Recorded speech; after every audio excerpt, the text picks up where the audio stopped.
Welcome to Betrayal Stories. In today's video, his pace slowed, then stopped. He drew back just enough to make me look up. "They're here," he said, calm as ever. "Now the real work begins." That moment still plays in my head like the opening scene of a film I never meant to star in.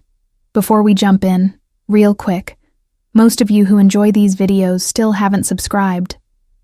If you're one of them, please take a second to hit that button.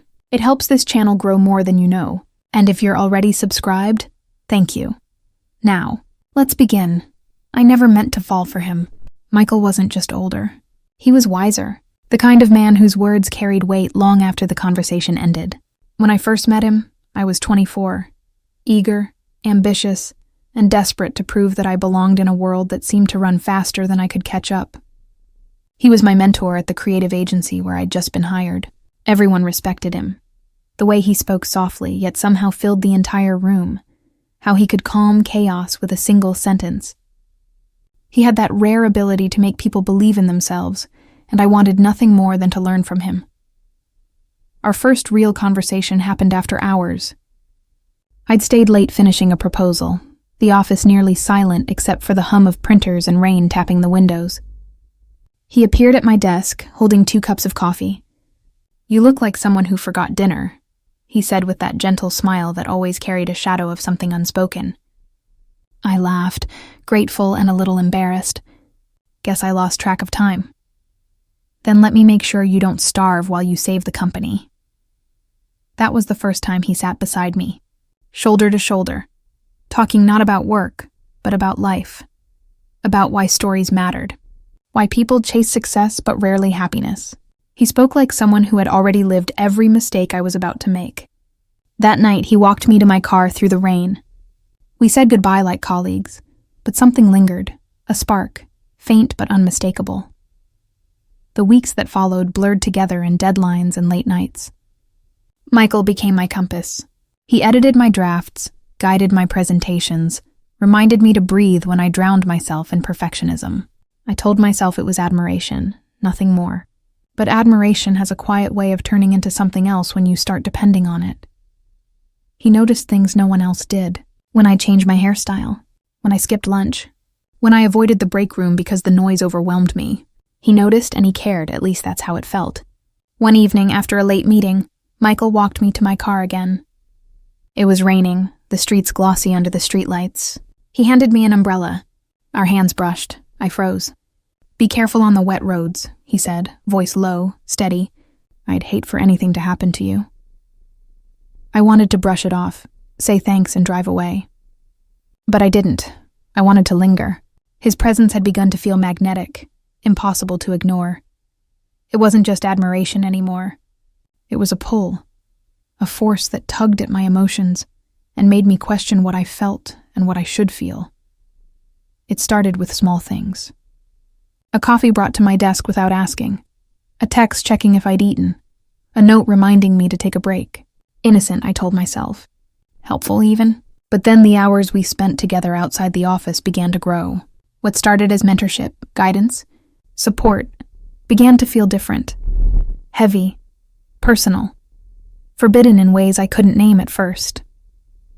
One evening, after reviewing campaign notes, I realized I was thinking about him constantly.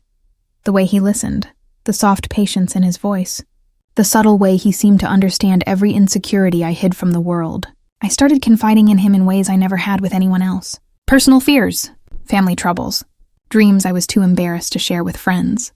He listened, not just with words, but with attention that made me feel seen. Too seen, I should have seen it coming. The line was gone. I was already deep in emotional dependence, and Michael, despite his caution, allowed it. He never encouraged it, but he didn't push me away either. I clung to him, leaned on him, sharing pieces of myself I shouldn't have. And the pull became intoxicating, impossible to resist. Then came the day that changed everything. It was late autumn, the office nearly empty. I had stayed behind to finish a proposal, and Michael appeared by the conference room doorway. "You're still here?" he asked quietly. "Yes," I admitted, my voice tight. "I needed to finish this," he nodded.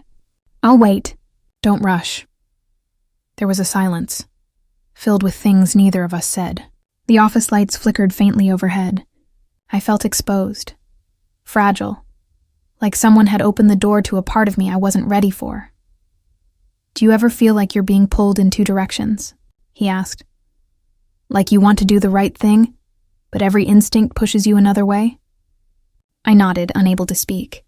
"That's life," he continued. "Sometimes the path you should take isn't the one your heart wants. And sometimes the heart is dangerous." The words were a warning, but they felt like an invitation. I didn't understand then how much danger lay in emotional proximity, how easy it was to fall when boundaries blur. From that night on, I began to notice the effect he had on me more clearly.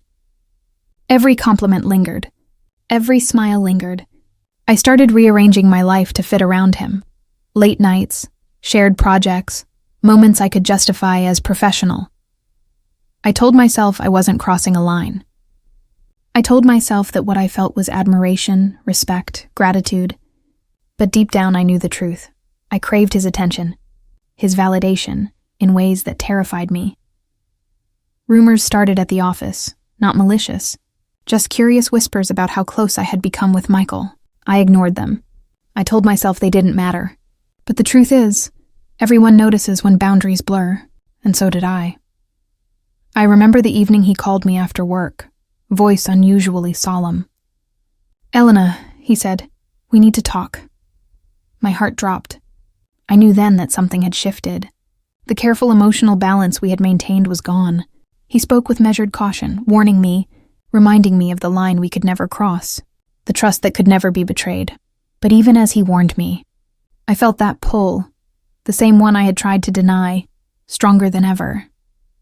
I walked home that night through the quiet streets, leaves rustling underfoot, and realized with a chill that I was already in too deep. The descent was subtle at first. I started losing focus, neglecting other relationships, spending too much emotional energy on someone who could never return it. Friends noticed. They warned me. "It's not healthy," they said. "You're risking everything." I brushed them off. I thought I could manage it. I thought I could control my feelings. But feelings don't listen. It all fell apart in the quietest way. Not with a shout, not with an accusation, but with the subtle, devastating weight of truth settling in. I had convinced myself that our connection, Michael's attention, his understanding, his quiet presence, was harmless. That it was only emotional, that nothing could be lost. But I was wrong. The moment of reckoning came during a regular workday. Michael called me into the conference room. The door closed behind me, and for the first time in months I felt a pang of fear, not longing. "Elena," he began, voice steady but tight. "We need to set things straight." My stomach dropped. I knew what was coming.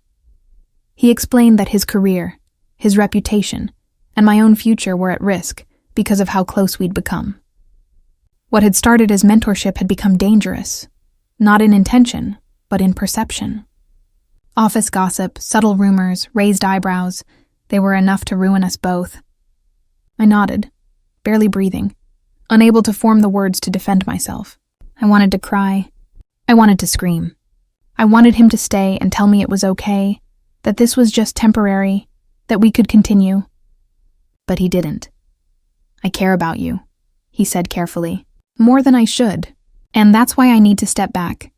The words hit me like a cold wind through an open window. Step back. He wasn't leaving entirely, but he was creating distance. Boundaries I had ignored, lessons I had refused to heed. He was protecting me from myself, though I didn't realize it at the time. I left the office that day feeling hollow. The familiar pull, the addictive weight of his attention, was gone. I walked through streets I knew like a stranger. The world too bright, too loud, too empty. In the weeks that followed, reality settled in like dust in sunlight. I had lost the guidance I had relied on, yes, but worse, I had lost my own sense of stability. I realized that my feelings, unexamined and unchecked, had made me reckless. I had allowed myself to depend on someone who could never give what I truly wanted. The safe, unconditional connection I had imagined. I tried to apologize, to reach out, but he remained distant, professional, polite. and the ache in my chest deepened with every wordless interaction. Friends asked if I was okay. I smiled, nodded, lied, because how could I explain that I had lost something I never should have had to someone who never could give it to me in the way I wanted? The hardest part was the reflection. I began to see all the small moments where I had ignored warning signs, the subtle hesitations, the polite but firm boundaries, the way he never indulged my dependency, but instead tried to guide me gently back to reality. I realized that the real betrayal wasn't his, it was mine.